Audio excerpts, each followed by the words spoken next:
Hello, beautiful humans. Welcome to the Midlife Revolution. I'm your host, Megan Connor. And today I want to play the audio from the civil stalking injunction hearing that involved Lauren Matthias of Hidden True Crime. There's obviously a lot of controversy about this subject. So you can see on the crawl down here that I have posted, chat must be kind and respectful. Disagreement is fine. Attacks and vitriol will not be tolerated. I do have the chat set to subscribers only, and you do have to be subscribed for at least 5 minutes before you are allowed to comment. And I felt that doing that would make it a little bit of a safer environment where you have to actually think about what you're going to post before you post it. And so just so that you're aware, that's what the settings are. I really, really hope that everybody has listened to the two videos that I just posted about an hour ago. The first one is called "Is It Stalking?" And just, full disclosure, I recorded an entire video with the court audio and my commentary. And when I went to go edit it, I started editing it on Saturday night. I went to go finish it on Sunday morning and got to the point where there was audio and the court audio was not playing. I didn't know how to remedy that solution other than just to clip the beginning part of the video and the end part of the video, and then to do this as a live. So those are my thoughts. Those two videos are my thoughts before and after I commented on what we're about to do here, which is to play the audio from the court hearing. If you listen to or watch those two videos, it describes a lot of my feelings around this situation. And to me, really, only two things actually matter. Number one is what happened to Lauren. Does it meet the legal definition for stalking? And number two, was the stalking injunction violated? Everything else is a lot of noise around an issue that could have been a much smaller issue. So just as a matter of housekeeping, please keep the chat kind and respectful. I'm totally fine with disagreement. I'm totally fine with pushback, but attack, again, vitriol, not welcome. Okay. I do have some mods here. Thank you for being here. I've got Kirsten in the studio with me who's going to help me with questions and comments. If you have a question, we will try to start it and try to get to it, but I am doing a live with Kirsten at 8 p.m. Central Time, which is in an hour and 45 minutes. So I'm trying to keep this to about 90 minutes so that I can have time to decompress before I go do the other live, which is going to be a lot more fun than this one is. Steve, good to see you. Thanks for being here. And I think I saw No More BS as a mod. And I also saw, yeah, you did. Thank you for being here. I don't see any other mods right now. So thank you guys for doing the heavy lifting today. So a couple of things that I would like to just, put out there as we're beginning. Please keep an open mind. I think that we are at our best when we're willing to change our opinion when we receive new information. And the other part to that is that I'm also willing to keep an open mind. I'm also, receiving new information all the time. And I do change my opinions when I receive new information. So one of the things that I think is really, really important that I did mention in those other two videos, just in case you haven't watched them, is this concept that there are no perfect victims. Lauren Matthias is a complicated person, as are we all. And there definitely is this sort of idea that it's much easier for things to be black and white. So if Lauren has if she has done or said hurtful, harmful things, then, then we're not on her side. And so no matter what she says, we're not going to agree with her. I hope that we're not that polarized. I hope that we're not that black and white. I hope we're more nuanced than that, to be able to say two things can be true at the same time. Number one, Lauren can have been the victim of stalking, and also she can have said harmful things to people that are not okay. So just please keep in mind that that two things can be true at the same time. Many things can be true at the same time. And somebody saying mean things or harmful things to a person does not mean that they deserve to be harassed and threatened and bullied. So let's put that out there as well. I like this, Caroline, as you can dislike Lauren and still see what's happening to her is wrong. That's a great point, and that summarizes it better than I did just now. Rarely are things black and white. In fact, they almost never are. But I put the almost in there as a qualifier because they can be. So the other thing I want to address really quickly is that, yes, I have seen Gigi's statement and I have read it. And what I saw in that statement was somebody who had a negative experience with Lauren, addressed it directly with Lauren, and they both moved on. And also, I said in the video that I listened to Kresha's live, but I made the video before she did her live last night. So I want to clarify that. I watched a portion of her live on Friday. I did not watch any of her live last night. And the only thing that I can say about that is I texted her last night when several people were telling me what was going on about, Kresha's live. And I just texted Kresha, and I don't agree with what she did or the way that she did it, but that's a conversation for me and Kresha to have. And I will say the same thing about Kay. I didn't watch it, so I don't know exactly what was said. I only know what was reported to me.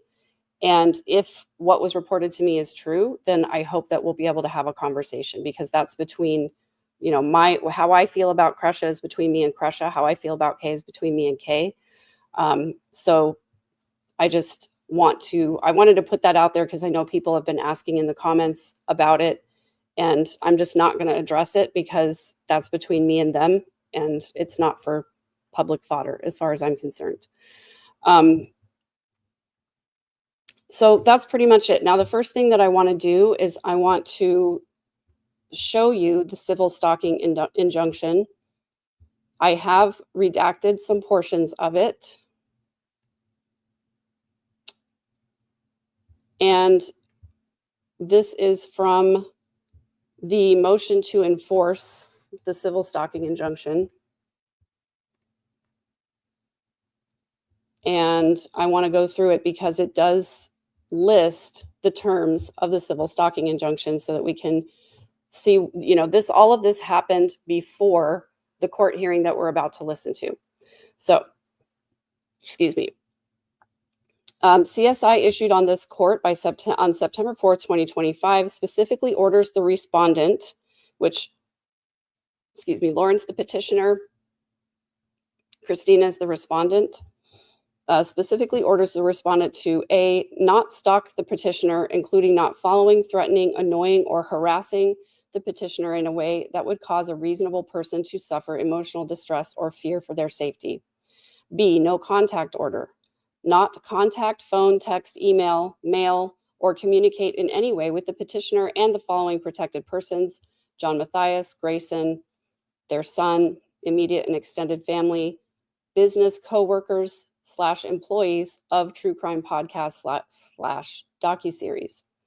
A stay away order. Stay away from the petitioner's current or future home, the petitioner's work address, the petitioner's vehicle, online forums, and other social media accounts, and it specifically mentions the 2025 CrimeCon Expo. Additional orders: not to come within 500 feet of petitioner, her immediate and extended family, coworkers, employees, or place of business. To cease and desist any and all online activity and communications, direct or indirect, relating to or referencing the petitioner, her family, her coworkers, or professional associates. The CSI clearly states that violation of these orders is a criminal Class A misdemeanor, punishable by up to 1 year in jail and a fine, with a second or subsequent violation resulting in more severe penalties.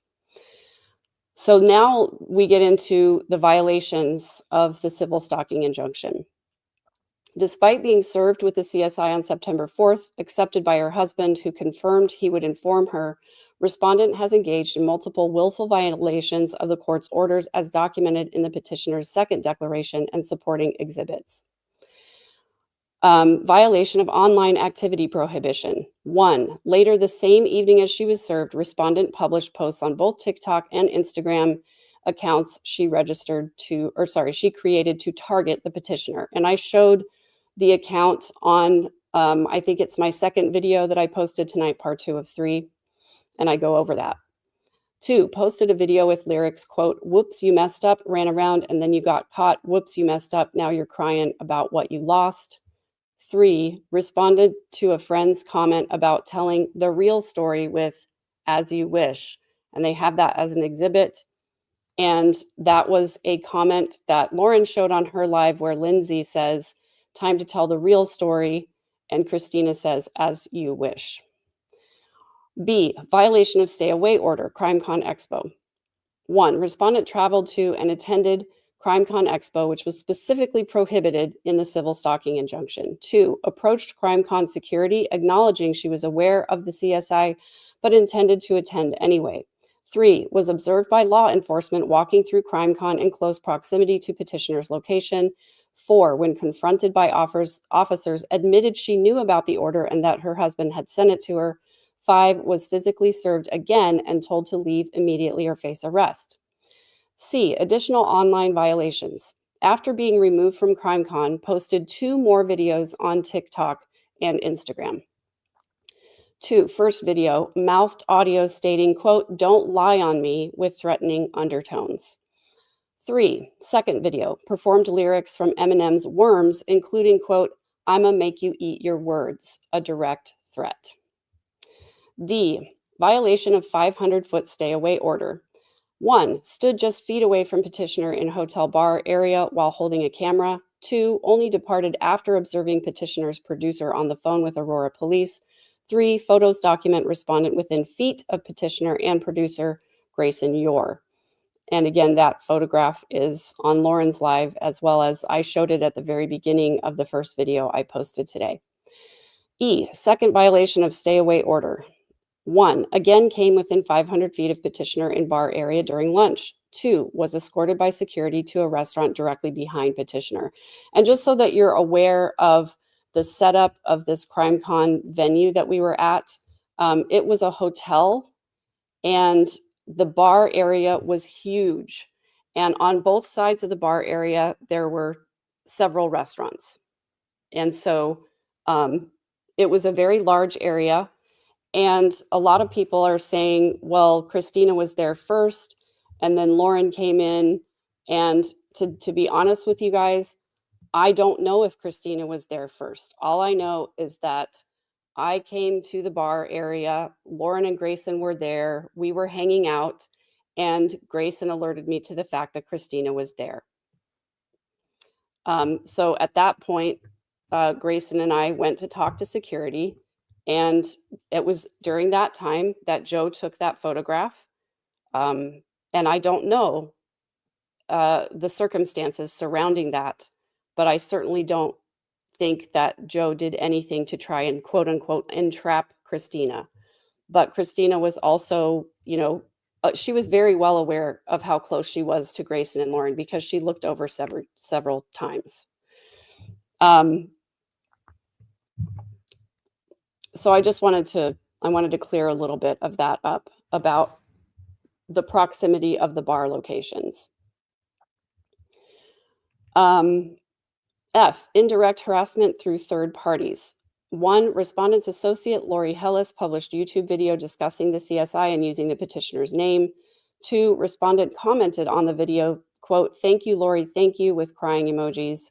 3, video resulted in threatening emails and comments directed at the petitioner. 4, demonstrates respondent directing/encouraging others to harass petitioner on her behalf. 7, these repeated and escalating violations have caused the petitioner extreme fear for her safety and that of her family, demonstrating respondents' complete disregard for this court's authority and deliberate intent to continue stalking and harassing petitioner despite the active injunction. So I wanted to share that with you. And then there is a cease and desist that is discussed throughout this case, as if it's something that is a really big deal, and as if it's something that, you know, the circumstances where Lauren was asking for a seat next to someone, next to Lindsay at the Koberger hearing, where it was very small, and a couple of the other friends in this group got angry with Lauren and Grayson, confronted them in a restaurant, saying, basically, how dare you talk to Christina after you sent a cease and desist. The cease and desist had nothing to do with that situation. It was something that had been sent a long time ago. And it was basically Lauren asking Lindsay not to use their private, or not to reference their private conversations or share screenshots of their private conversations. So that's really all it was. So now I would like to go ahead and play the audio from the court hearing. So this is the kind of stuff that's just not really helpful. Comments like Lauren is a fake. I mean, that's just not helpful. It's not an argument. It's not a disagreement. That's just calling somebody a name, and that's not really welcome. Sorry. Yes, please respect the rules. Thank you, Kirsten. So just full disclosure, as I said, Kirsten's here in the studio, and she is chatting under my name, which is something I have authorized her to do. All right. I wanted to share this YouTube channel because this is where I found the audio for the court hearing. I was, I was just kind of scrolling through YouTube, and this came up.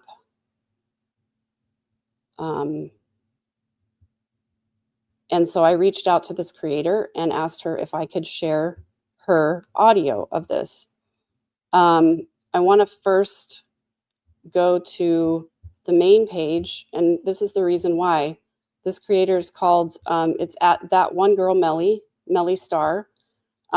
She only has about 14,500 subscribers. I, full disclosure, have no idea what she thinks of Lauren or what she thinks of the case, other than what she has said on this audio recording. But I read the description of her channel. It says, "Welcome. This is a safe space for anyone to be their authentic self without the fear of being judged or bullied. A place where we can talk about the realities and the darkness that lurks behind true crime. Crime disrupts and destroys thousands of lives every single day, and I've been passionate about true crime for as long as I can remember. Speaking and bringing awareness to these cases, we can make a difference. Here for a good time." So, try her out. Maybe see if you want to sub to her channel. I would appreciate it. And I did reach out to her. I sent her a buy me a coffee and asked if I could use this audio. And I wanted to support her because I think women creators supporting other women creators is really important.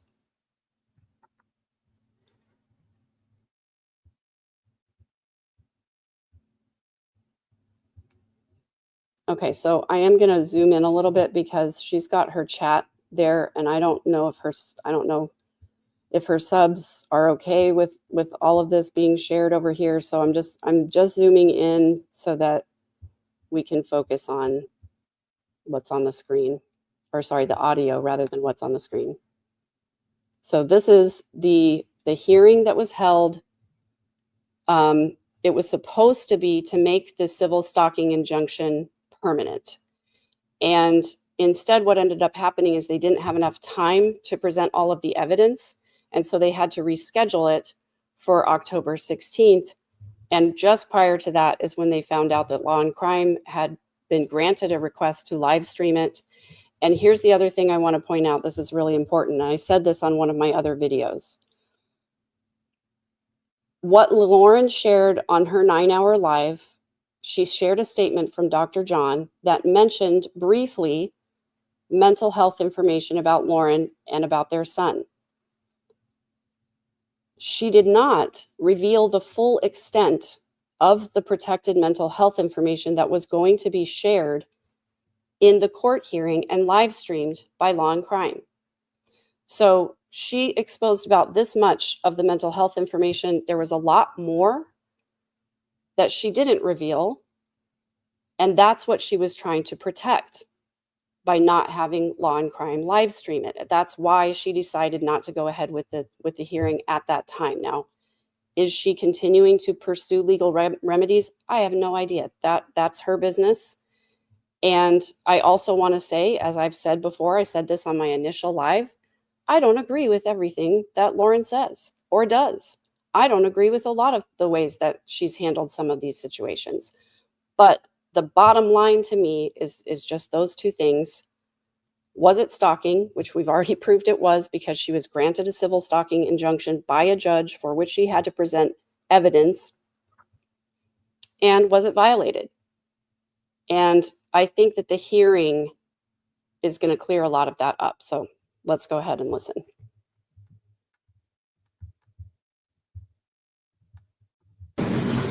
Oh, hold on one second.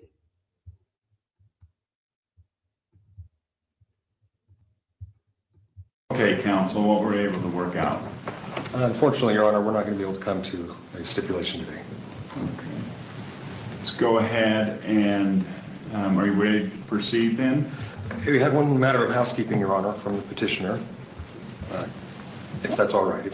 Can everybody hear okay? I just want to make sure that the audio is good before I go play it for a long time and then have the same thing happen that happened the other day. Hey, Megan Music, good to see you. Sorry, this is the first time that I'm looking at chat. Okay, thanks for confirmation on audio. I appreciate it. If I may. Go ahead. By the way, this is the petitioner's attorney, so this is Lauren's attorney. So, given the nature of the claims and the emotional distress it's caused to my client, and considering the audience we have here, my client is requesting that only the necessary parties, those from the respondent's side who will be testifying, be allowed to be in the courtroom to provide her some sort of safety and comfort during these proceedings, to the extent we can. Okay. Mr. Dunkelberger? Yes, Your Honor, we'd object to that. This is a petition that's been brought by petitioner. She's going to be here in the courtroom, and as respondent, Ms. is entitled to have people here with her. And yeah, it's an open courtroom. There's no motion filed to close it. So, and I expect the parties to be here in person when we have a case. So that motion is denied. Now, as to the reality of where we are, how much time does counsel think that realistically you're going to need in this case? Well, we need at least 2 witnesses, 3. Wait, did I miss something? Okay, so occasionally Melly is going to have, some reactions to this. So just I'll comment on those if I need to. Okay. Wait, I think I kind of need to go back. I don't want to miss anything. Oh, shoot. So she's going to go back. That means I'm going to fast forward. I forgot that she did this. Plus, how cute is she? Beautiful. I mean, so. we are going to try to do it in an hour of live testimony. This is to appear remotely, clients and witnesses under oath, and see if they'll affirm. Okay, counsel, before we get going, do you want to proceed by proffer, and I'll ask put your clients and witnesses under oath and see if they'll affirm it, or do you want to call up witnesses, cross-examine, direct examine? I think witnesses, we would prefer calling witnesses, not proffer. Okay. We are set for an hour hearing, so use that as you see fit. I notice I did have a motion to allow some witnesses to appear remotely. Yes, Your Honor, that's our motion. Are they out of state? Yes, they are. Okay. Petitioner also had a motion to allow one of our statement witnesses to appear remotely. The court granted that motion, I think, this morning and provided the link. But we did have a request outstanding for other witnesses to appear if necessary. So you guys would stipulate the witnesses appearing remotely? I have no objection to that. Me neither, Your Honor. Okay. Your Honor, if we could just revisit the schedule today, though. There are several declarations filed on each side. Several witnesses probably intend to appear today. 1 hour is an awful short amount of time to get this all done. And if we are going to try to do it in an hour of live testimony, could we have some sort of a guidance from the court on how we split that up, or, you know, how our time is to be spent today? Yeah, you guys choose how. I mean, I'll make it even, that it's 50% to each of you as to how you want to go about it. I noticed that there was several declarations filed in regards to this. Have the parties had any communication? No, Your Honor. A little bit of Parties procedure, themselves. yeah. Okay. Since, forgive me, maybe I misunderstood. You mean counsels? Yeah. Counsel for party? Yeah. Minimal On procedural matters last week. How come there's been no effort to resolve this? Is there a reason why? Well, from my perspective, it's not that we're against that or opposed to that. It's just the timing of it has been so short between when the injunction was filed and when he appeared, and so there's been a lot of evidence and other briefings to submit and worry about. So we haven't. I would just say it's only because we haven't had a fair chance to do it. Okay. Well, let's go ahead and get started, unless you guys think that some discussion, I can give you a little bit of time if you want to go out and discuss. I think that'd be fruitful. Otherwise, we'll just get going. I can't believe we're listening to this right now. I'm happy to go out with this, Dan. So I want to say that this is a clip out of just the hearing that Melly played. Prior to this, she was doing a live about the situation, and someone emailed her this redacted audio recording of the hearing. I think she was the first one that had it, and she was quite surprised that she was getting this email, and she was playing it, and she second guessed herself for a minute there. She was like, should we even be playing this? Can I get in trouble? So it's just that's why she's having these reactions. Now, this is the judge asking the parties if they've made an effort to resolve. They said they haven't had time to. So in a second here, the judge is going to excuse them to go try to reach a resolution, and then they'll come back in. And try to have a quick discussion. Okay, why don't you guys do that and then come back in and let me know. I'm shook. Thanks, sir. 5 minutes, 10 minutes? Yeah, 5. I mean, you can tell if we're making progress. As soon as you can see that we're going one direction or the other, let me know. Thank you, Your Honor. You may have a seat. Okay, counsel, what we're able to work out. Unfortunately, Your Honor, we're not going to be able to come to a stipulation today. Okay. Let's go ahead and, are you ready to proceed then? We had one matter of housekeeping, Your Honor, from the petitioner, if that's all right, if I may. Go ahead. So, given the nature of the claims and the emotional distress it's caused to my client, and considering the audience we have here, my client is requesting that only the necessary parties, those from the respondent's side who will be testifying, be allowed to be in the courtroom, to provide her some sort of safety and comfort during these proceedings, to the extent we can. Okay. Mr. Dunkelberger? Yes, Your Honor, we'd object to that. This is a petition that's been brought by petitioner. She's going to be here in the courtroom, and as respondent, Ms. is entitled to have people here with her.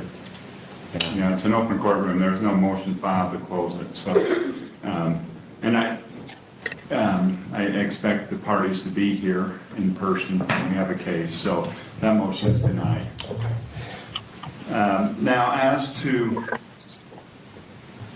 the reality of where we are, how much time does council think that realistically you're going to need in this case? Well, we need at least 2 witnesses, three including the petitioner's husband. I'll try to get through them as quickly as I can, but there are Well, how some much time are lines. you anticipating? Boy, Your Honor, I had anticipated having the whole day, honestly. Or at least half the day. Notice come out.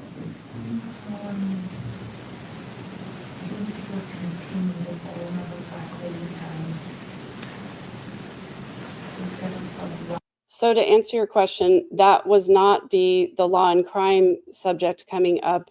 The petitioner was making a motion to have the proceedings closed and have only the parties that were, involved in the case there in the courtroom.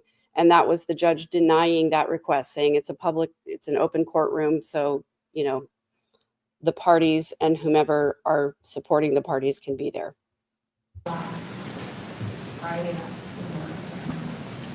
That's correct. And then it was rescheduled to Monday from the 17th to the 27th. So I'm not sure why when we scheduled it at 4, why you'd anticipate you would have a half day or a whole day. You're right. That I might have misread that, read too much into it, but it was rescheduled for 11 a.m. So how much time are you anticipating? That's hours. Oh, how many hours? Hours? At least 3. On your case in chief? Yeah. Mr. Dunkelberger? So we were prepared today because of the short time frame to proceed primarily by proffer. We understood that that's what was going to happen today, given the short amount of time. Brief opening statement, proffer the witnesses, some cross-examination in a hurry, and then be out. We are prepared to accordion to the court's convenience on this. Certainly, if the other side's entitled to 3 hours, we'd ask for parity, but we think that you could do it in substantially less time. It just depends on how they want to do it. Okay. I have a suggestion, Your Honor. Pending before the court is our ex parte motion to enforce the temporary civil stalking injunction. Perhaps if we proceeded to resolve that motion, that may resolve the entire matter. In other words, I guess what I'm saying is perhaps we can achieve what we need to by simply ruling on that motion, and then if it's granted, then that resolves the issue, and if it's not, then we can, I guess, readdress and plan at that point. Mr. Dunkelberger? That's the tail wagging the dog, Your Honor. I mean, we have 28 days, from the notice. As far as I'm aware, I don't think the court has issued a hearing. I know there was a request to expedite it. I didn't really see grounds to expedite it. There's some pretty serious allegations, and frankly, we were expecting it would go the other way around. If today the temporary order is not extended and made permanent, then that's going to make the court's resolution of that issue a lot easier. Well, it'd also make it moot, because if let's say I ruled in favor of your client, Mr. Dale, on the motion to enforce, and then later I ruled that there shouldn't have been a stalking injunction. Wait, you guys are saying does have a tendency to strike. This isn't their material. This is the freaking courts. Yeah, so this is Melly worried that she's going to get Is a it strike. sealed? No, because they. And as long as we're talking about strikes, since you guys are bringing it up in the chat, Crusha did a live stream last night. She invited Kay on for part of that live stream. Again, I did not watch it, so I only know what people have told me about the content. But apparently they played a video that Lauren made for Kay that was for JJ's birthday. And so if they did get a copyright strike on that video, that would probably be the reason why. Because they were playing hidden true crime created material on the live stream. So I don't know any more about it than that. And that's pretty much where I'm going to leave that. Gave it to somebody else. Ooh, this is why I said at the beginning, we need to hear both sides of the story.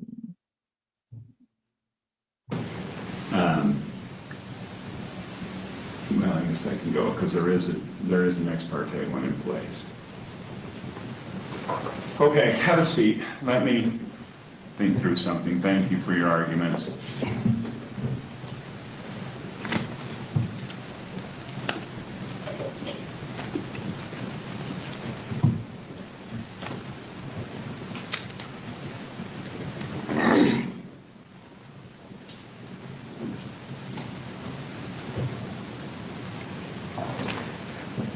Your Honor, may I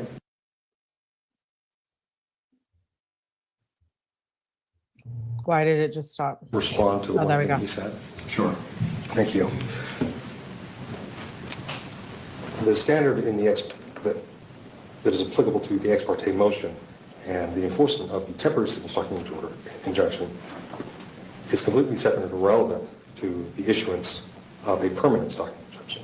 The temporary one was issued and it was effective, and there were violations of it.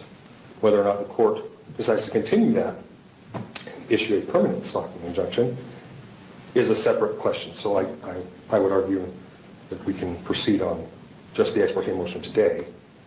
But didn't I just see a request to submit just barely filed on 9/17? So just 5 days ago? I'd have to check the date myself, Your Honor. Yeah, that's what I saw. So I do think that there is a preparation time. We do have to give due processes if they weren't prepared to argue that today, it's not fair to throw it on them and put that in there. Let me just look at a couple things here.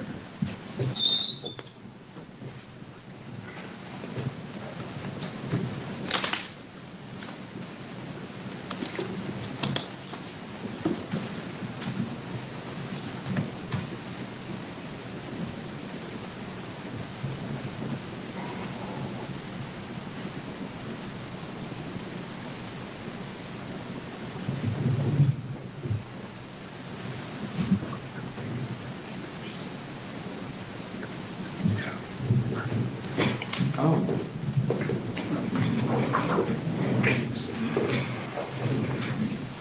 Your Honor, I'm just going to grab my client.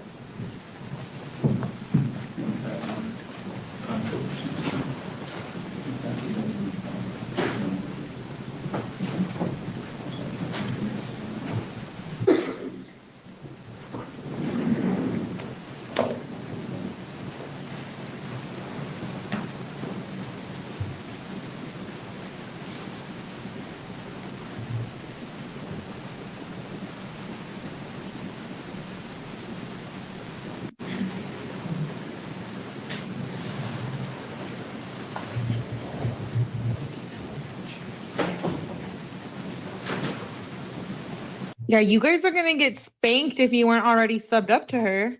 I thought you guys already were. We did that David live together.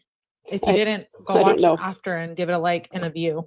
I don't know what this is about. Right, Sorry. yes, she's Sorry, gonna be guys. on here too, talking about probably David or Chris Watts. Or maybe this. She doesn't comment a lot, so sorry, guys.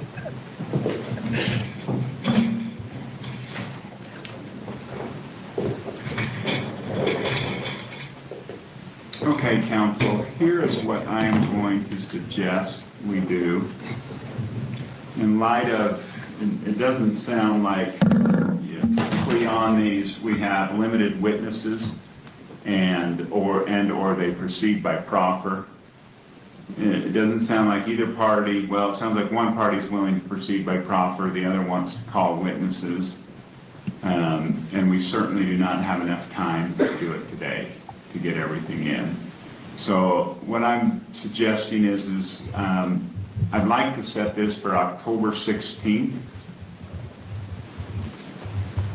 And in that time I could give you, can't give you the whole day, but I can give you a good portion of it.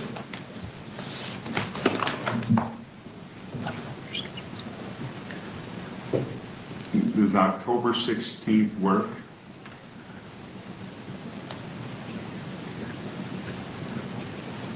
Counsel for petitioner is available that day, but my client's still checking.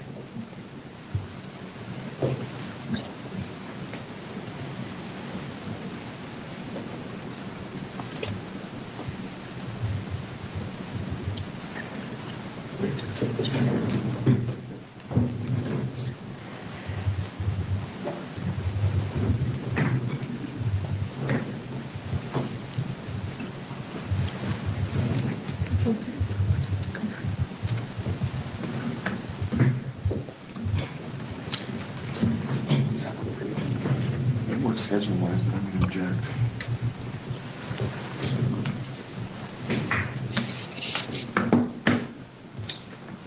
Okay, Mr. Dunkelberger, I heard you say you're going to object. Go ahead and state your objection. Yeah, just for the record, thank you, Your Honor. It was noticed for today. We asked for a stipulated continuance. We didn't get it. We moved for continuance. It was continued 3 business days.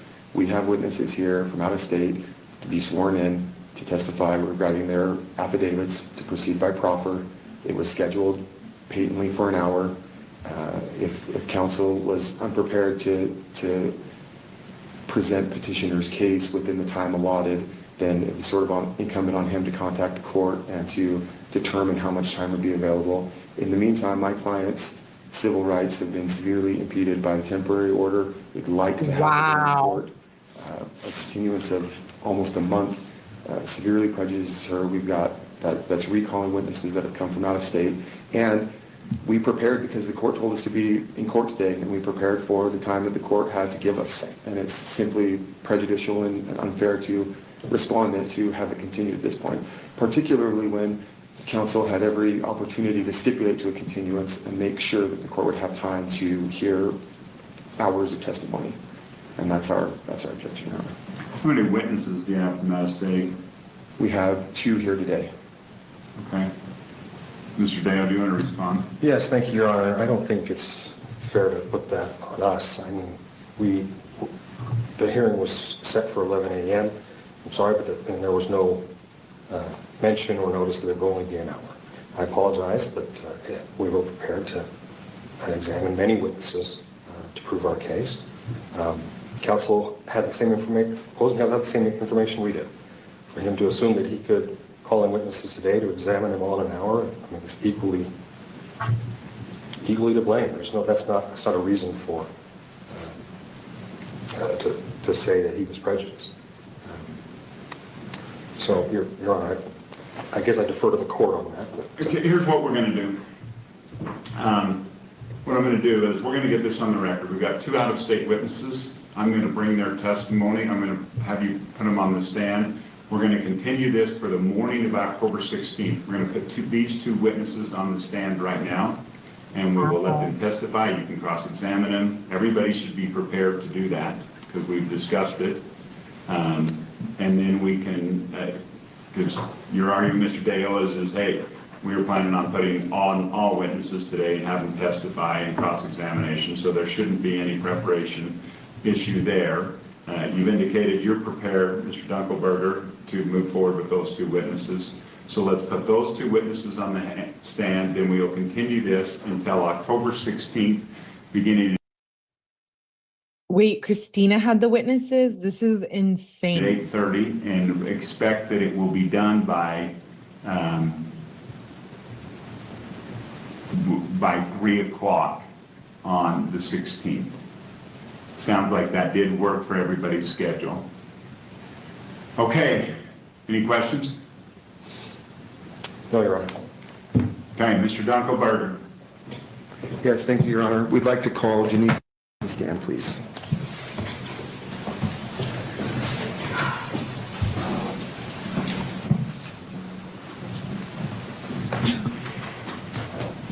Please stand right here. Wow. So guys, this is Janice coming to the stand. This is one of the women who approached Lauren at the courthouse in Phoenix. I was there for that. And she has written a statement, excuse me, but basically all she's going to do here on the stand is just affirm that her testimony is via statement. Sorry.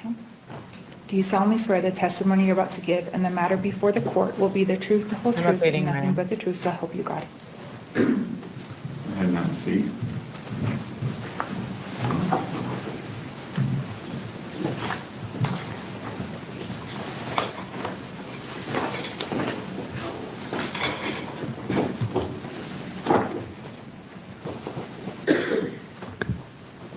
Miss, could you state and spell your name for the record, please?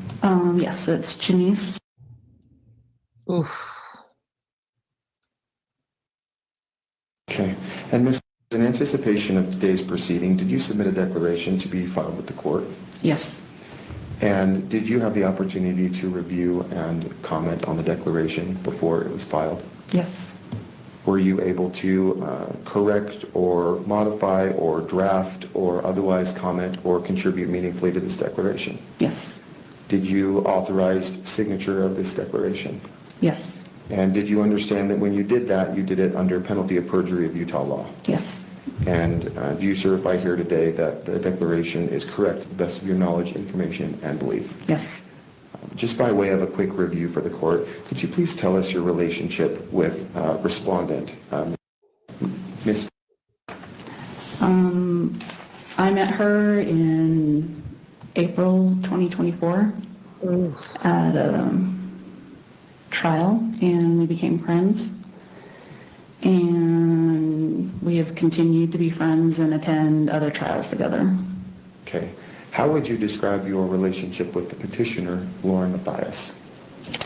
I met her, well, we were in Facebook groups for a different case, and I met her in April 2023, but we were never friends. Has Ms. ever asked you to contact Ms. Matthias Never. for any reason? No. Do you understand that by discussing your declaration here today that it's going to proceed by way of proffer and is going to take the place of your testimony on direct examination? Yes. And with that, Your Honor, I'll yield my time. Thank you. Wow.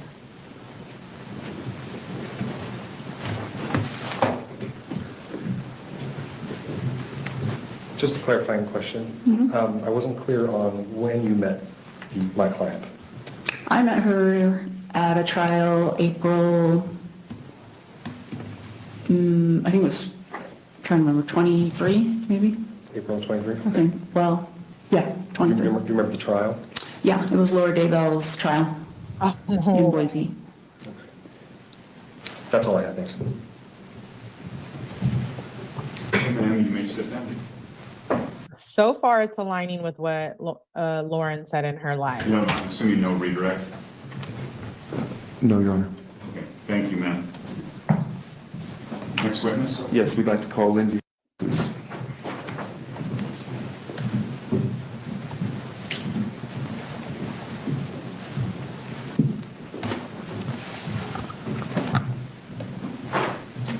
Do you solemnly swear the testimony you're about to give in the matter before the court will be the truth, the whole truth, and nothing but the truth, so help you God?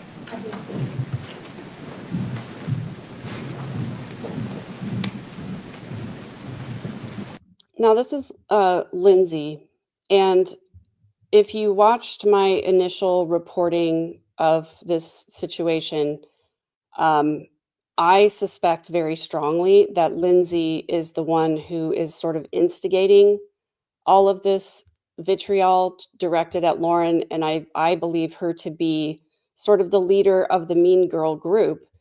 And I think that she sort of gets everybody spun up, and then they go off in their own direction and do what they're going to do. And I think that I don't think Lindsay ever encouraged anybody to actively stalk anybody or anything like that. But I think Lindsay knows, Christina, her predispositions, the way that she's going to react to some of those things. So this Lindsay this testimony is very, very important to the case.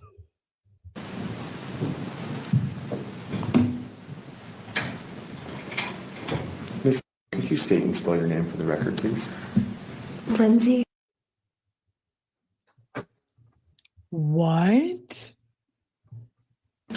Sorry. Oh my goodness. Thank you, Ms. I'm shook, And you in guys. anticipation of the hearing today, did you provide a declaration to be filed with the court? I did. Okay, I just want to address this really quick. Nobody's asking me to do this. Lauren's not asking me to do this. I'm doing this because I care about the truth, and I care about victims being able to speak their truth and being able to, have the venue that they choose to speak their truth. The reason I'm even talking about the hearing is because there was so much misinformation about it being commented on my channel. And I said this in the first video that I posted today, and I put it as part 1 of 3, that my own subscribers were coming to me with comments and questions about this hearing, and that's the only reason I'm doing it. I'm doing it because I do want the full story to be told, and if I have time, I'm hoping to also read the response from the respondent in the case as well. And did you have the opportunity to review, draft, contribute, or otherwise put your seal of approval on the declaration? Yes. And did you authorize me to sign on your behalf and file with the court? Yes. And did you understand at the time that your testimony and your declaration could be offered in place of your direct examination here at trial? Yes. And do you certify that you understood that you were making the statements that you made under penalty of perjury of Utah law? Yes. And are these statements true and correct to the best of your knowledge, information, and belief? Yes. Just by way of background and a quick summary for the court, could you please tell me your relationship with Ms. Respondent?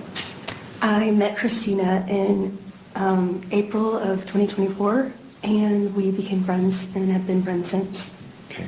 And would you please describe your relationship with the petitioner, Lauren Matthias? I met Lauren Matthias in April of 2023, and we were acquaintances at first and then later became friends. And then we were friends in April of 2024 when I met Christina. Okay. Was there any point at which your friendship with Ms. Matthias changed? Yes. When was that? In December of 2024. And what happened?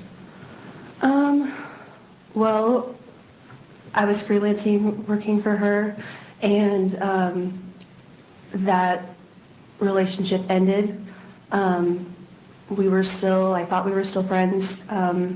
We talked in December. Everything was fine. Then the next time I saw her in person was in April of 2025. And we greeted each other briefly at the courthouse in line for security. Hey, how are you? Good to see you. That type of thing. And I haven't spoken to her since. Okay. Did at any time Ms. ask you to contact Ms. Matthias for any reason? No. In your declaration, you gave some testimony about an incident that occurred at a restaurant in Boise. Do you remember that? Yes. And was there any interaction by you personally with the police after that episode? No. Okay. Have you reviewed the police report that was generated from that episode? Yes. Okay. And you received a copy of it previously? Yes. Okay. Do you know whether or not that investigation remains open? To my knowledge, it's closed. Okay. I do believe that Lindsay is trying to use a more innocent type of a voice here, and we'll get into that in a minute. And what's your knowledge on that based on? Based on the police report, the officer talked to the restaurant, maybe the waiter, confirmed that me and my friends were at the restaurant before. We left after, and when the officer put in his report that he spoke to... Objection, hearsay, Your Honor. I'm just saying, why not get the audio and play both sides? If you're going to do a 9-hour live about it. Okay. Hold on. Let me just... Yeah, she's going to testify anything the officer says. It will be hearsay sustained. Okay, move to strike, please. Yeah, that's stricken. Any hearsay testimony. The rest of it. Okay. So with respect to your review of the report, just to repeat for the court, you've reviewed the report? Yes. Okay. Was Ms. present at the restaurant in Boise? No. Do you know where she was? Europe. Okay. Objection, foundation. Sustained. How do you know where she was? Because she told me she was going to Europe. But Objection calls for hearsay. Or is hearsay, excuse me. Admission by a party opponent. Overruled. And in any event, she wasn't at the restaurant with you? Correct. Okay. Following the incident at the restaurant, or at any other time, Have you, on behalf of Ms. ever reached out to Ms. Matthias? Never. With that, I'll yield, Your Honor.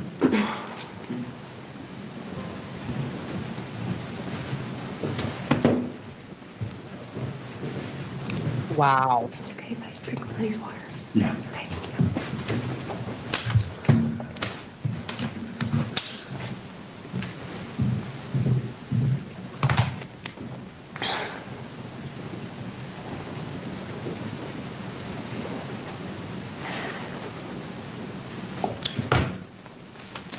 Is it Miss or Mrs.? Miss.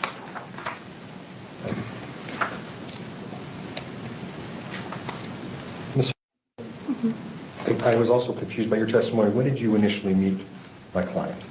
April of 2023. 2023? Yeah. Okay. I thought I heard you say 24. Sorry.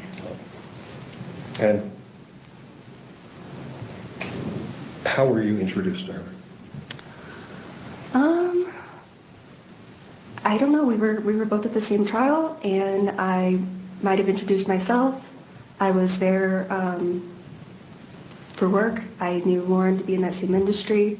Just, hi, we're in the same trial, and maybe something like that. I don't really remember. Okay. How do you know the respondent?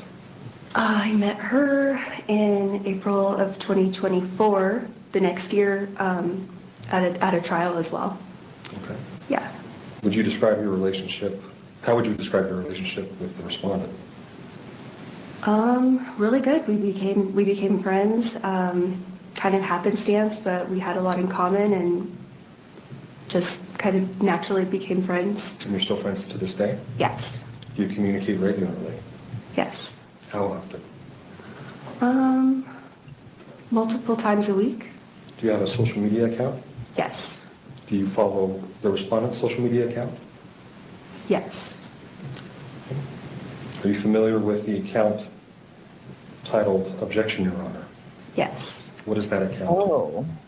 That is one of Christina's TikTok accounts. You say one of hers. Does she have others?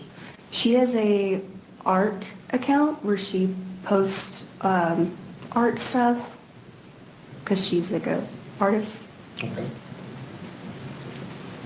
Have you seen or watched, or are you familiar with the videos that are on the respondent's Objection, Your Honor account? Have I seen them? Yeah. Yes. All of them? I don't know if I've seen all of them, but I've seen a majority. Have you ever commented on any one of her videos? Yeah. How many times? I don't know, maybe 1, 2, 3, maybe? Wow. In those videos, do you recall the respondent ever referencing to a person as ex-friend? Yes. Who is the ex-friend, according to your knowledge? Objection, Your Honor. Foundation calls for speculation.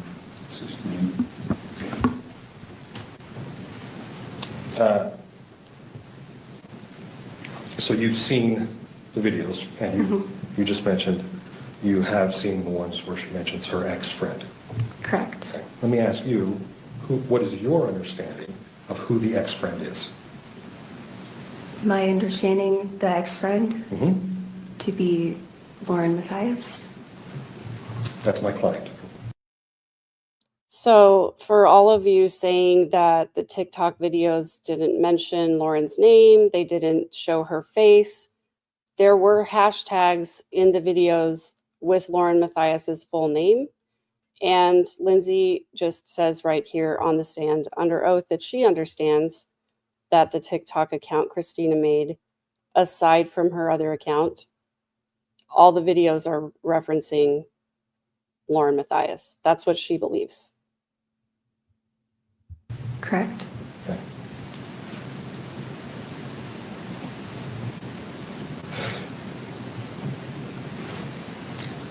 How would you characterize the nature of the videos about the ex-friend, my client?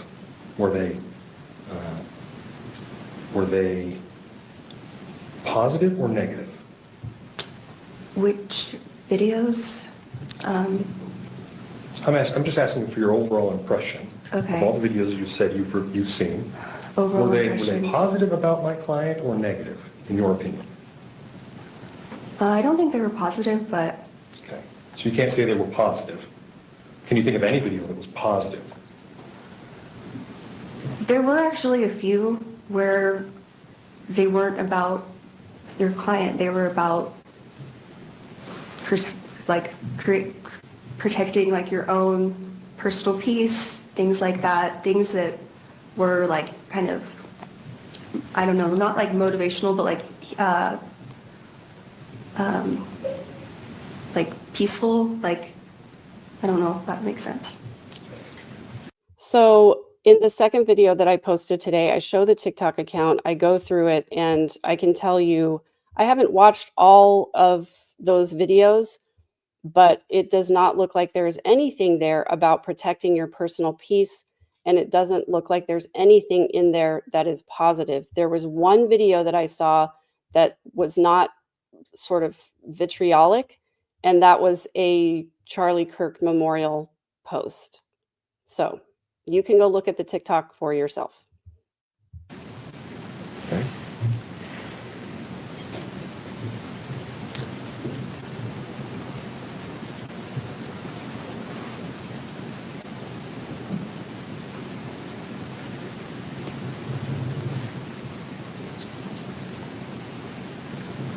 Do you communicate with my client to this day? No. When was the last time you communicated with my client, to your memory? The last text messages I sent her were in January of this year. I was asking her to coordinate a podcast collaboration. Those messages were friendly, business, professional, and then the last time I spoke to her in person was in April of 2025 when we briefly greeted each other. Okay.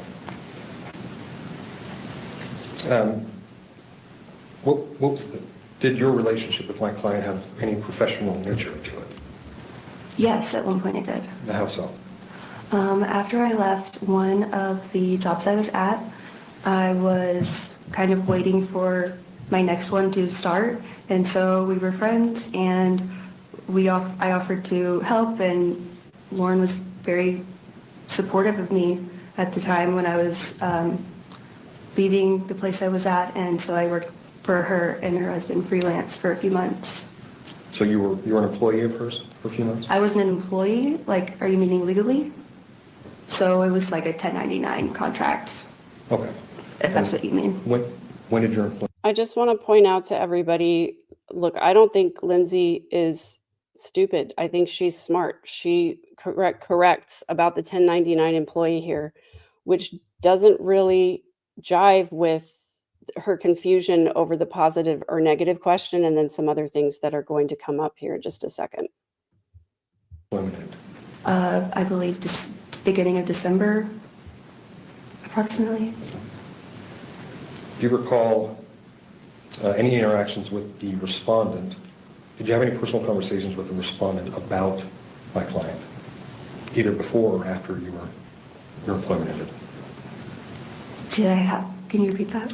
Yeah, can you recall any conversations you've had with the respondent about my client? Yeah. At any time? Yeah. Okay. How about after your employment? After? Yeah. Okay. What was the nature of those conversations? Can you be more specific? I'm sorry. Sure.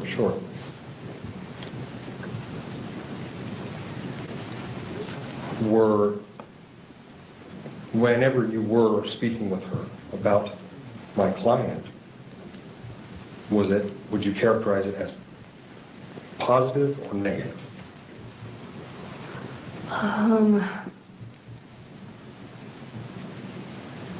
I guess I don't really, I'm not, can you ask me that one more time? I'm trying to understand. Sure. I'm just asking if the nature of your conversations you've had with the respondent about my client after your employment ended, were they positive about my client? All objectives, lacks foundation, vague. Yeah, sustained. Okay. Yeah, I don't get why Christina, the alleged stalker, showed up at CrimeCon where she wasn't allowed to be 500 feet of Lauren. Good point. Also, I just want to stop here to say this is a very, very simple question. Positive or negative? Very, very simple. Why do we have to have this re-explained? I suspect that it's because Lindsay doesn't want to answer the question. She doesn't want to have it out there that they largely have negative conversations about Lauren. Let me ask you this. How often would you say did you and the respondent have conversations about my client after you left her employment? Well, at first we were all friends. So in that month of December, things were a little bit awkward between Lauren and I. And so I think that the conversations were based on, are you going to reach out to her? Like, or do you think this is something that can be fixed? Like the friendship.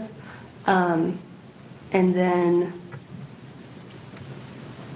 after that, I'm not really sure. I am aware of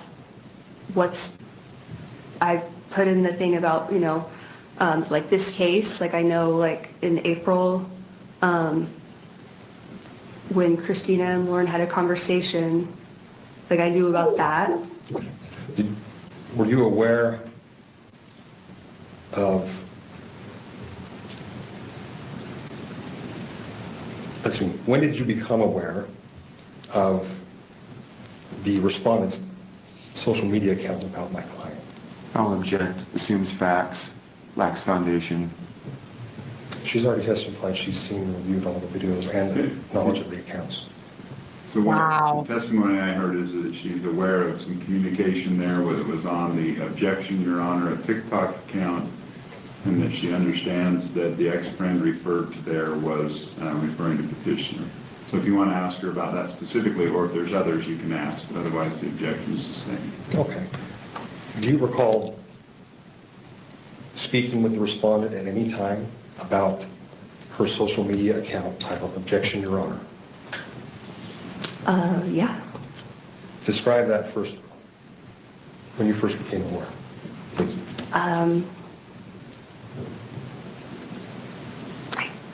I don't really remember. I think I would be guessing. I would be sure. I was probably, I don't recall specifically. Do you recall if the respondent alerted you or made you aware that that channel existed, or did you happen upon it on your own? I can't remember. You don't remember the first time you watched a video on that account? Oh, no. I can't remember if she told me about it or if it popped up on my page. Okay. Are you, let me ask you this. So, do you know approximately how many videos are on that account? No. Okay. I'll represent you. There's over 50.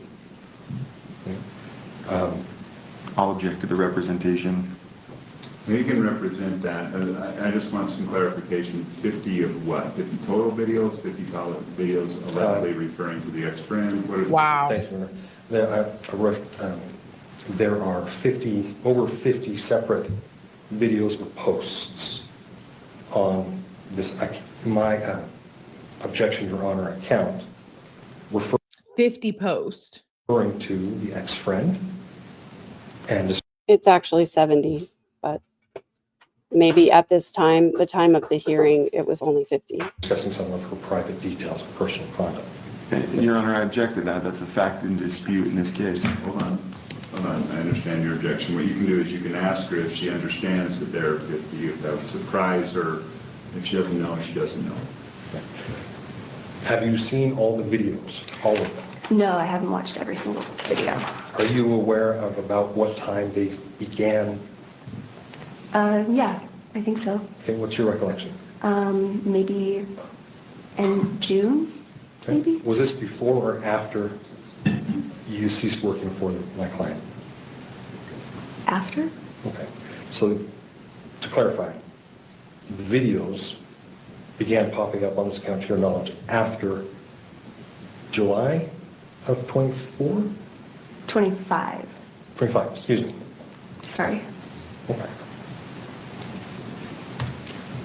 Did you have any involvement in making or creating those videos? No. Are you aware that there's a second social media account titled the same, Objection, Your Honor, on, I think it's Instagram? Yeah. Okay. Have you seen those videos? I don't know. Okay. I'm not sure. Maybe. Maybe. All right. I can expand on that if you want a little bit, but. Sure, go ahead. So because I do other people's social media for work, I'm not typically logged into my own social medias. So when I do log on or switch accounts, like I kind of can't remember because I don't do it that often. I kind of don't really like social media for myself because I work doing it, so I can't recall. Okay. That's what I mean. That's all right. I'll move on. Yeah. Let me backtrack just a little bit for sake of time.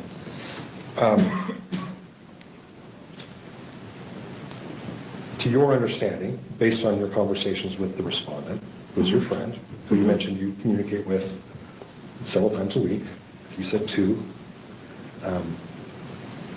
what is your understanding of the purpose for which those accounts were created?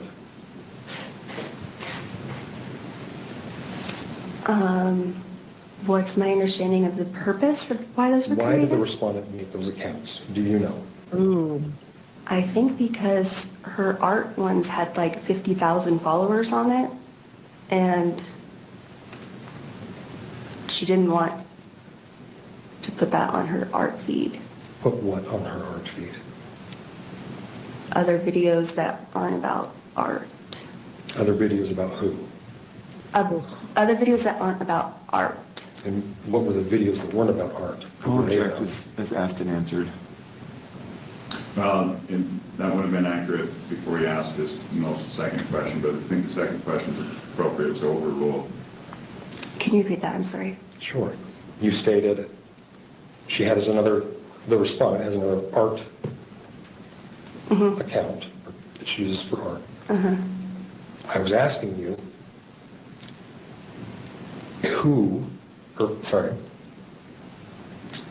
Why? so you said she has another account she wanted to, why did the respondent, to your knowledge, create a separate account titled Objection, Your Honor?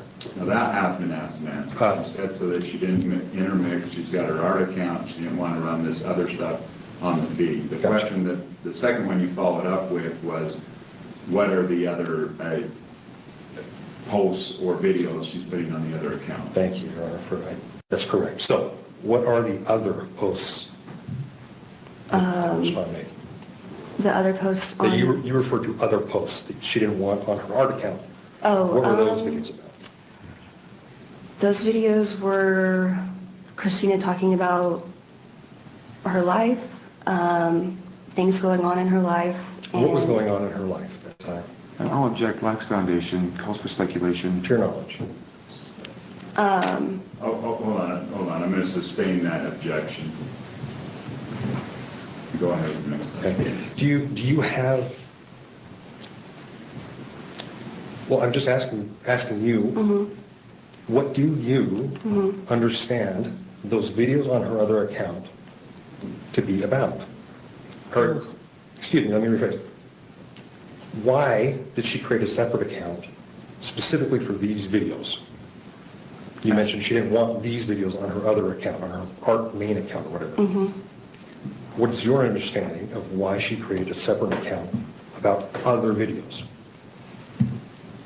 So I actually didn't really understand that part either. Like, I don't know. I don't know why she created the second account. I just assumed it was because she didn't want it on her art account. I'm not sure. I don't think we had a conversation of that. So I'm not sure. Okay. Did I answer the question? I'm sorry. Well, I think you have. That's all I have.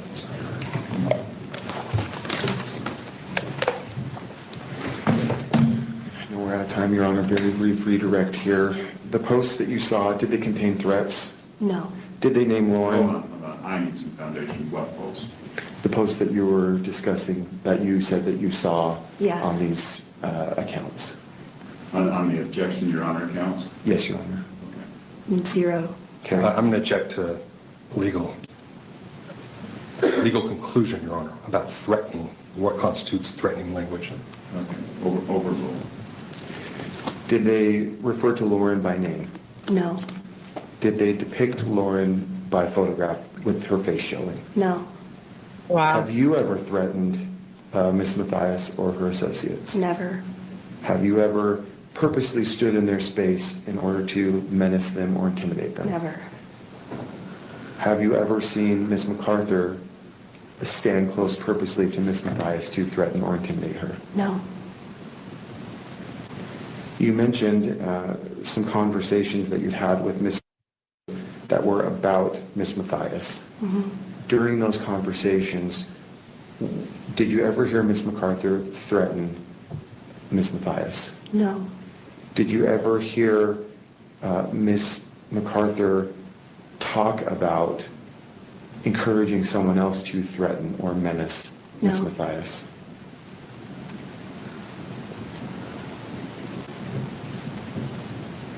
Those are all the questions I have, Your Honor. Wow. Anything else? So, Your Honor, if I may, based on the foundation that's in the Janice declaration, I'd like to move for the admission of defense exhibits 11 through 13. Foundation's been laid, and we'd like the court to receive those. What are exhibits 113? Yes, Your Honor. So there's one photo that depicts some of the people that I referenced in the declaration. There is the Boise police report, defendants 12, and then there's also a video that shows a proximity issue that was raised in Ms. Matthias' declaration. Response? Your Honor, I'm going to check. I haven't had the opportunity to review any of these videos. They haven't been produced or presented here today. The declarations themselves have been produced, but they were only produced on Friday. Oh, Your Honor, So I would object to them being introduced at this point. I sent counsel a copy of the videos. We actually sent a link to their, we sent a link to our exhibits within an hour or so of receiving their exhibits for the first time. And so, yeah, these have been provided ahead of time. They've had the opportunity to see. Right ahead of time, you guys both exchanged exhibits on Friday. Yes, Your Honor. Yeah. And we that's the first time that we had received them as well, even though they're referenced in the August declarations. And so again, that's done in anticipation of trial. If you'd like me to play for the court or show the court the exhibits. Yeah, why did she make another account? Someone just said, am I gathering that she made an account for stalking purposes?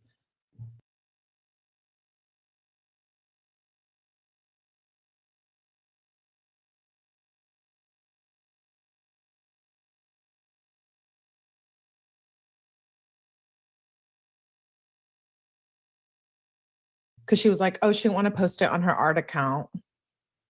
That was a little sus, I'm not going to lie. Happy to do so, but they should be admitted at this point. What's your objection? Do you have a foundation objection, or is it? Sorry, everybody. That was Melly Star. This is her channel. I just wanted to mention that for those asking.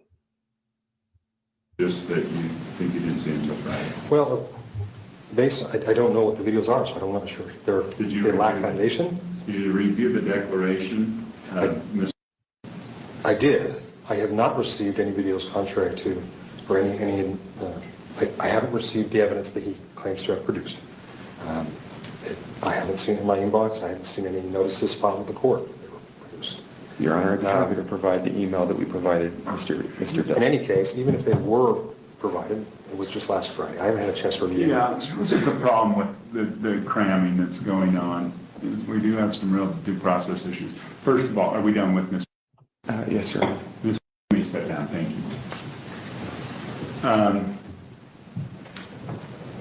I'm going to withhold admitting those right now, and you can make that motion again when we motion to admit. I don't know that we need anything else from this. You're relying on our declaration to lay foundation. So I'll withhold admitting them. Are those that, you guys can sit down, are those the two witnesses we need today? Yes, Your Honor. Just revisiting that issue, though, I mean, the issue that I'm having is I'd like to make a motion to dismiss the temporary restraining order today. Again, almost a month is a long time for a temporary order to last, and I think that particularly Defendants 12, the Boise Police Report, is really central to the way that Ms. Matthias obtained the temporary order in the first place. She represents... Well, that's going to be hearsay. I mean, let's talk about that. That's one of the things. That police report's hearsay, and her testimony doesn't get you past hearsay. Well, so her testimony can lay, and if you like, I can absolutely lay foundation for how she received it. It's a business record. The police have kept it in the ordinary course of business. You don't have an officer here. This is a civil proceeding. That's right, but she can testify that she received it directly from the police along with the other videos and things that the petitioner submitted. And with that, it's kept in the ordinary course of business. It is a police report, but she couldn't lay foundation. And you want to look at it, she can't lay foundation that it was kept in the regular course of business. She's not the records keeper for the police department. And really, let's go to your primary point. I don't want to get caught up on that. Your primary point is that you've got some issues with the temporary stalking injunction being extended during this time period. And from your arguments previously, it seems like your client's primary concern is that this impacts her ability to make a living. Yes. And her free speech rights. Yes, Your Honor. Talk to me about the free speech rights. How does this impact her free speech rights? Yeah, so with that, Your Honor, and I read your case law. I want to know factually what in the stalking injunction prevents her from saying what she needs to say. Go ahead. Sure, Your Honor. Well, so, and we don't believe that it does, but petitioner has alleged that by posting videos, again, without using the petitioner's name or her likeness, that she has violated the temporary order. Now, the amended temporary restraining order does say to keep off online. The respondent understood that to be do not contact her on TikTok, do not contact her on Instagram or on any other platform. The allegation is simply by referencing, making a post that's related to the petitioner online, that she's somehow violated the temporary order. There's 3 videos that they claim have already violated it. That's 3 of the 6 alleged violations that they're prepared to talk about today. And so there's got to be some clarity there. That just doesn't jive with Towner or with Fischler. Certainly the First Amendment allows talking to third parties or the public about somebody. That's Towner v. Ridgway. That's been the law for a long time. Fischler reiterates it. It's just plain letter law in Utah. She hasn't communicated through these posts to or specifically directed at the petitioner. And for that reason, I mean, she's basically gagged online at this point, according to petitioner. Now, we're hoping that the court determines and agrees with us that you can't interpret the amended temporary order that way, but certainly they've alleged that on the language on its face that she's not allowed to go online and to post anything related to the petitioner. And obviously that's got First Amendment issues, and practically it's unfeasible. Everybody goes online and everybody can comment with their friends. Instagram, TikTok, those are ways that we communicate these days, and certainly Ms. McCall is entitled to communicate to her friends and followers via these online platforms. And it's simply unfair to go another 3 weeks just allowing petitioner to collect videos that have been posted that are First Amendment protected and bring them and use them as a cudgel when we get finally to court for the full hearing, which we thought was going to happen today. Okay, thank you. Go ahead and respond. I have to object to the characterizations he's made on behalf of myself or my client and our positions. The evidence, like we're getting lost in weeds. The motion he made was based on the declaration, the testimony we've heard in the declarations, that the court should suspend the temporary order. But there is no evidence to suggest that. Like, that's not the question. The question, Your Honor, is whether or not my client has the burden to prove that it should continue. There's been no motion to set it aside at this point. So that's improper. That's not properly before the court. The rest is just argument and representation. Why would he file a motion to set it aside? He thought he had a hearing today to deal with it in full.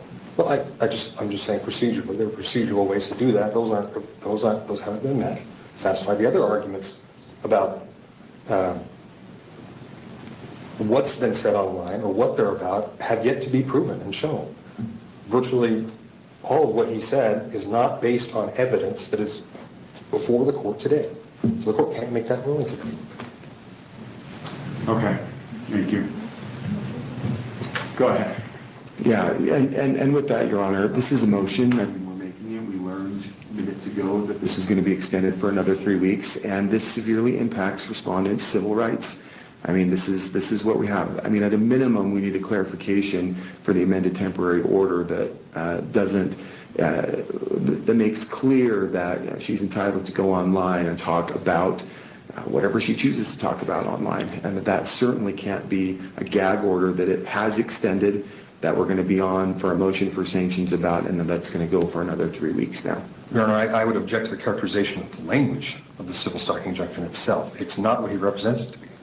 Well, I'm reading it. It's So I can, and it's my order, so I'll make the interpretation of it. Oh. Okay. I do have, I'm not sure how this was interpreted, but let's go back to the purpose of an ex parte temporary order. That is to stop any harm. Specifically, we're looking at ongoing threats or physical harm that could happen. It's made without all the information. It's made simply, basically from one side, providing the information. As the ex parte order right now, it prohibits personal contact and prohibits threatening, annoying, stalking, harassing.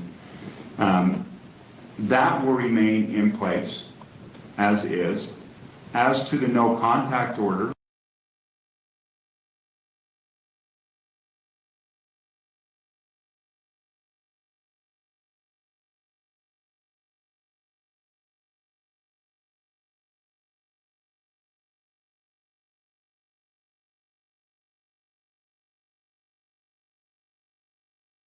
I always mute myself, sorry, when my kids and my dogs are around. I'm so sorry.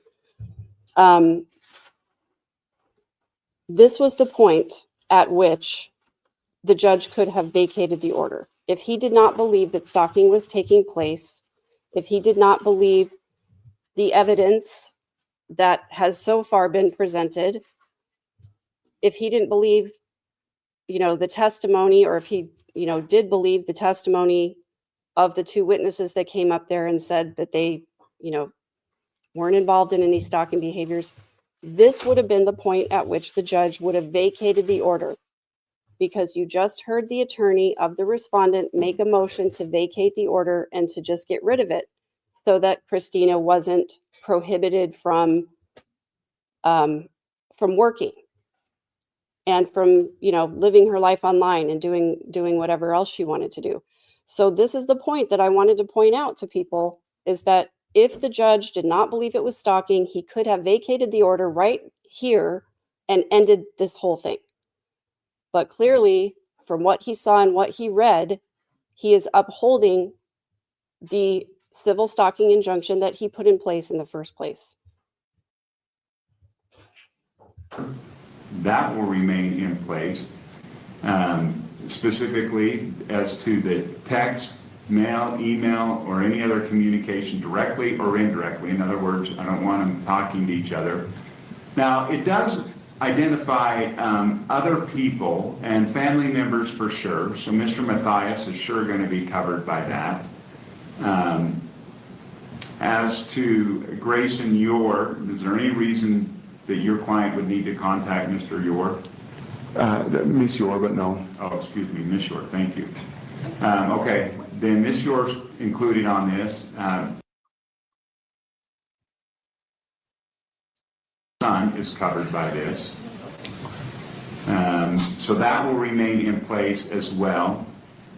As far as the stay away order portion of it, stay away from her home, that will remain in place as well. Is there any reason why she would need to go to near a job site or a school of Ms. Matthias?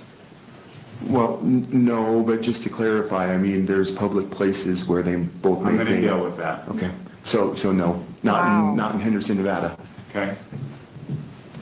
And then I think this is the provision that may be misinterpreted here, that she's prohibited from online forums and social media accounts. But that was in kind of in parentheses, TikTok, but then it says down there the 2025 CrimeCon Expo that was in Denver, Colorado, September 5th through the 7th.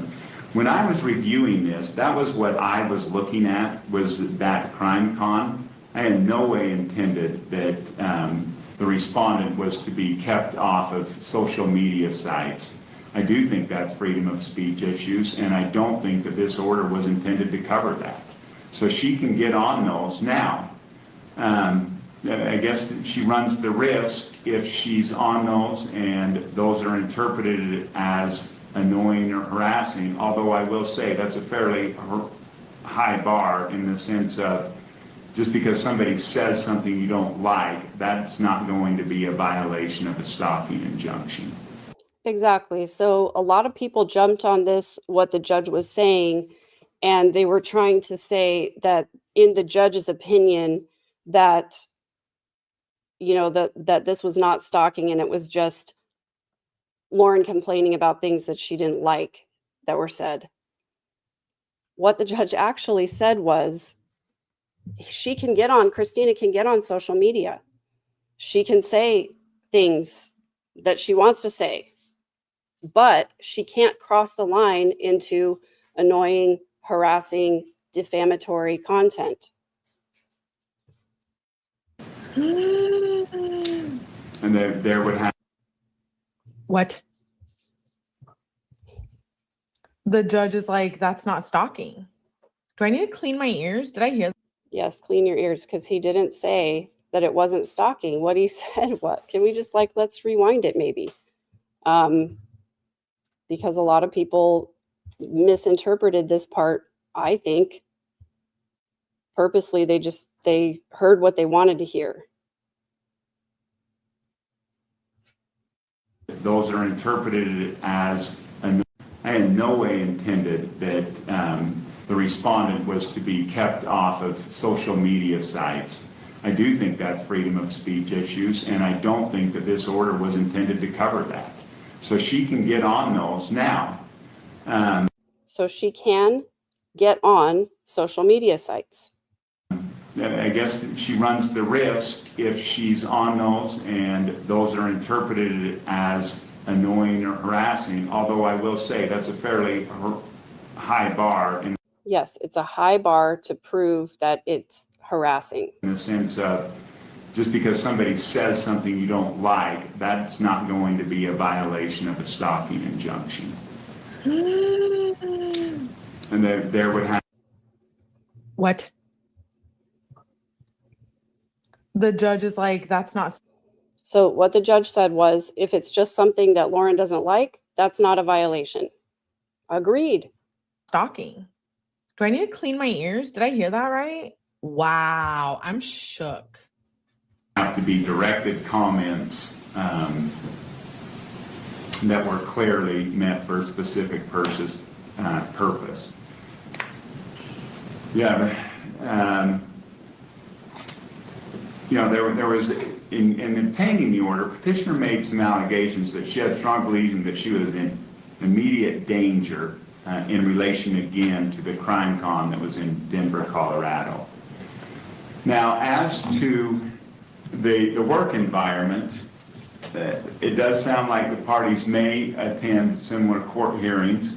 I'm assuming court hearings. Is there any other public buildings where they need to be in the same spot? Well, the accompanying press conferences and other kind of public places is what we're talking about. Okay. As to those, I do think that this order is not intended to stop Ms. from working. So I would object to that characterization, Your Honor. Ms. Which part? Sorry, the respondent doesn't work at courthouses. She's not a criminal investigator. My client is. Okay. So the representation that they need to appear in public, they may appear in public places based on her employment is not accurate. She has no employment in this field. I think it's not disputed that they're public places. It may be in dispute whether they consider her to be a professional in this field. We certainly do call that a disputed issue, but it's not disputed that they're public places. What does she do? She takes photos. She's a photographer? Yeah, yeah. She's not a photographer for the court? Hold on. Sorry? Well, that's true. She's a freelance photographer, and she also is, like everybody, trying to make her way in this true crime industry. Well, and I have freelance for. Oh, that's Okay, Christina. that's right. She does freelance work for some That's Christina in the background, national news outlets you would have heard about. right? Okay. Yeah, let me address the public place argument first. That doesn't fly because stalking injunctions often cover public places. However, it does sound like she has a right to be there and she's got a purpose for being there. And if that's the case, if she's there with a purpose, then she can be there. The order is that they will keep, that she will keep her distance because Ms. Matthias, she's not a respondent, there isn't a counter one. So Ms. is required to keep her distance from. I want to point this out too. There was not a counter petition by the respondent to have an injunction against Lauren's behavior, against Lauren's proximity. So Christina, if she felt that she was being harassed or threatened by Lauren, why did she not file her own order for a stalking injunction against Lauren? I think it's a fair question. I think it's an important question. From the petitioner. Now, it's hard to say exactly how far that is because it may be different if we've got a media scrum or something and we've been taking photos, then it may be closer. But she certainly cannot be right next to her. She certainly can't be making faces to her. She can't be making gestures. She can't be making comments. None of that can occur. If they're in a courtroom, like a courtroom here today, I'd expect that they would be on opposite sides of the courtroom. So I expect to receive a modified temporary civil stalking injunction with those changes incorporated. Your Honor, if I may, I'm sorry. There is actually one more place where the online stuff and the social media, way down at the bottom with other relief sought, is actually where I was quoting from earlier, where it says that she's not allowed to post relating to or referencing petitioner. And that's, I think, one of the things that we need to clarify. Where it says respondent shall cease and desist any and all online activity and communications relating to or referring to the petitioner, her immediate family and extended family members. Is that portion subject to the court's clarification on the other bit that you just made? Yeah, now I think I was clear before that I expect her not to post anything necessarily that she's running a risk. If she posts something negative about her, that's something she can, I guess, theoretically do. But she needs to be careful in walking that line.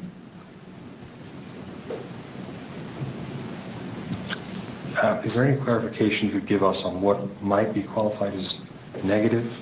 Well, if she's threatening her, again, we have to go back to the purpose of a stalking injunction. If she's threatening her, if there's a harassment that would cause emotional harm. I mean, all of us run the risk that somebody's going to say something bad about us. Whether that turns into harassment I think that's a high bar. Is there any evidence? Let me be clear on this, Mr. Dale. This civil stalking injunction was in no way meant to silence what Ms. is doing.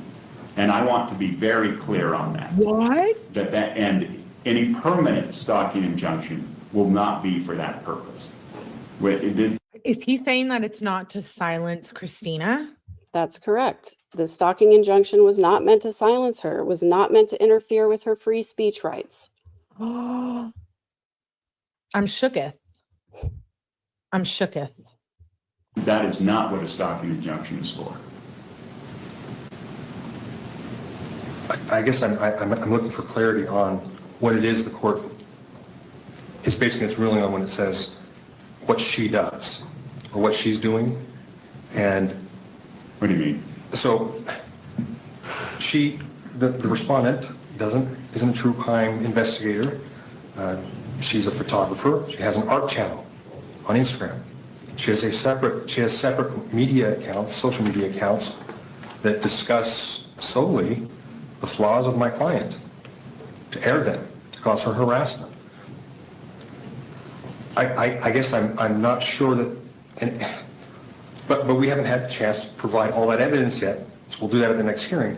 My concern, though, is that based on just the testimony today, that has not been challenged or refuted, and so there is still an outstanding concern that the activity we've alleged that is happening online and in person and to other contacts has not been refuted properly and is not. Yeah, well, and I'm not making a final ruling. I'm making a temporary order. So if the order is to remove this online protection from specific directed, harassment, embarrassing things that would cause my client emotional distress, I guess that's what I'm looking for clarification on. Is the court withdrawing that based on something it saw today? Because there isn't anything we've seen today that would. Well, I think what the court is looking at is we're trying to get more clarity than a one-sided order that was initially signed. That was based on one-sided information. Sure, and we don't mean to interfere with her First Amendment rights. But to the extent she has made specific channels titled "Objection, Your Honor." Did everybody hear that? We didn't mean to interfere with her First Amendment rights. That was not the purpose, and whoever in chat said that's what Lauren wanted, how do you know? Her attorney just said that's not what they wanted, so. That are about my client, we would ask that protections or restrictions on those accounts be held in place until we can have a seems to be directly a freedom of speech issue. They're directed at my client. Right, which is a freedom of speech issue. You can say things about people. We may not like them, but we can. I'm dead. What? This is crazy. So is this why Lauren canceled this whole thing? I have Because the judge wasn't going to stand behind it. No. Wow. That's not why she canceled it. So What she's prohibited from doing, let me be clear because you're asking for clarity. I don't know. She cannot threaten. She can't threaten her physically or her family. She cannot defame her. If there's a defamation, then that's something that's illegal and would fit under a stalking injunction. I think that's what we're looking at is that she can't do. I can represent to you that there are many, many videos that defame my client. Okay. So I would ask that temporary protection be in place until such time as we can review, the court can review the defamation nature. Well, I think what I'm going to do is I'm amending it, saying that she won't threaten. We're going to be very clear online. She won't threaten. She won't defame.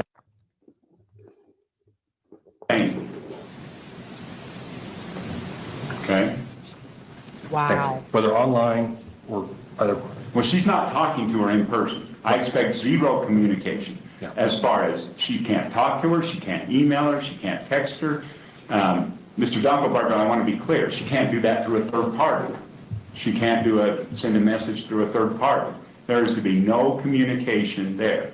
The other parts of the civil stalking injunction remain intact as well. I don't want her near her house. Does the 500 feet specifically remain? Yes. Oh, thank you. Yeah, no, as to her house. Now, like I said, the only exception to the 500 feet is if they're in a public space that they cannot be 500 feet apart. And then I expect them to be as far apart as reasonably possible. That's language I want in there, Mr. Dunkelberger. Yes, Your Honor.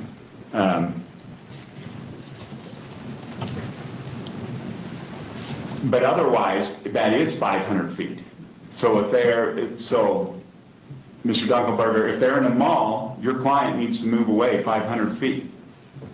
If they're in a restaurant and if your client comes in second, then your client needs to not go in and needs to leave. What if it's the other way around? What if she was there first? Well, why would your client go in if she's worried about her health, if she knows her there? That's the key. If she didn't know she was there. But the respondent says, well, I was here first. What should my client expect to do in that circumstance? Well, I would expect if your client is worried about her safety, when the reason we got a stalking injunction, and she goes in there, she would leave. Now, if by chance we've got Ms. McCullough is in there, I'm assuming your client's not going to go over and approach her. I'm assuming Ms. McCullough not going to approach her and that she will leave, provided she's finished her meal. But I expected there would be no communication, there would be no, again, facial gestures, anything of that. They'd finish their meal, they'd go on their way. We got to be careful how we're using the tools of the law in this courtroom. And I expect the parties to use common sense. Okay, Mr. Dale, anything I've missed on you that you want else addressed? Let me review the language, Your Honor. Oh, these clarifications you're making, I assume they apply also to the other protected individuals, her husband, her son, coworkers, Yep, etc. went through that. Yep. Okay, I think we did.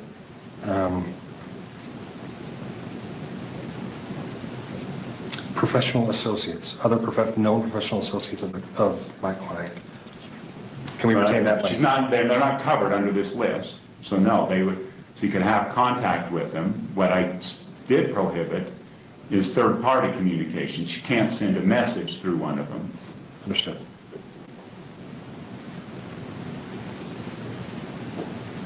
Wow. With respect to, go ahead. Sorry. Finish up. With respect to the online posts, I think that's the biggest concern for my client. In addition to defaming statements, is there any other clarification the court can give on what would constitute a defamatory statement? So that there's no argument. So there's no like. What's legally defined as defamation? It's got to fit the legal definition. Okay. What about harassment? I don't know what that's going to qualify as, and I can't get into everything. I would say, Ms. MacArthur, I'd be careful in the way you do that. But again, if she's just saying negative stuff, this is not, again, a stalking injunction is not a remedy for shutting down speech that a person doesn't like somebody saying about them. And it seems like that's what you're trying to do in this case. Well, again, Your Honor, I would argue that we're not asking to restrict her speech. She can still go anywhere else. That is speech. Online speech is every bit as protected as anywhere else. Some forms of speech, like threats and defamation, are not protected. And that's what I put specifically. And if that's the best we can do, like that's most clear we can be, I understand. I just thought I'd ask for any additional clarification you can give to be instructive to both parties. Yep. Okay. I think I've been clear on that. Mr. Dunkelberger, anything from your side? No, thank you, Your Honor. Okay, with that, we'll plan on seeing you. We've got the two witnesses. I will just save the time. Outside of the parties themselves, if you've got out-of-state witnesses, they can attend virtually unless they're going to be presenting hard evidence. In other words, documents or some other type of physical evidence. If they're going to be doing that, I want them here because it gets real confusing with the technology. And so other than that, if they're out of state, they can appear remotely. Thank you. Thank you, Your Honor. Okay, we will be in recess. Thank you. All rise.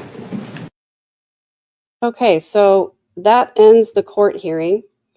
I have the statement from the respondent, from Christina. I am going to read that. I also have 61 comments and questions starred that I want to address, but I can't do it right now because I have another show on my other channel with Kirsten. We do family night over there every Monday night live, where we talk about our Mormon upbringing, and the channel is called Ex-Mormon Snark. Please feel free to join us over there if you wish. What I'm going to do is I'm going to leave the studio open so that I can see the comments that have been starred, and I will create another live after that one, and I will read the respondent's response as well as responding to these questions on that live as well. I know you have a lot of questions, and so do I. Well, not that I have a lot of questions. Well, I do have some questions, but I do have a lot more that I want to clarify and say, because it's very clear to me in the chat that lots and lots of people don't understand what's going on here. And again, the reason why I'm doing this, the reason why I care about it is, number one, I've been stalked more than once. Number two, I care about the truth. And it's very clear to me that there have been a lot of misconceptions in this case. And it's very clear to me also that people don't understand stalking and they don't understand how serious it is. So again, I'm going to recommend the 2 videos that I already posted. They clarify a lot of the things that you've asked in the chat and the questions. I posted them earlier today. They're part 1 and part 2. This is part 3. Now I'm going to have to do a part 4. But I want to restate the statistics that I quoted in my very first video about this. 69% of attempted murder victims, 65% of attempted murder victims and 69% of murdered individuals were stalked prior to the crimes happening. That's why this matters to me. Stalking behavior is serious, and people who violate stalking orders are unpredictable and dangerous. That's what I want to say. So thank you very much for being here. Thank you for your support. Those of you with whom I disagree, you're always welcome. And I appreciate the healthy pushback. It helps to remind me that I don't know everything. And I also, I know that everybody doesn't agree with my take, and that's fine. I'm really, really grateful for you being here. And I definitely am going to answer, again, I said I've got 61 questions and comments starred, and I will go back and answer those. I just don't have time to do it now. So thanks again for being here. I really appreciate you.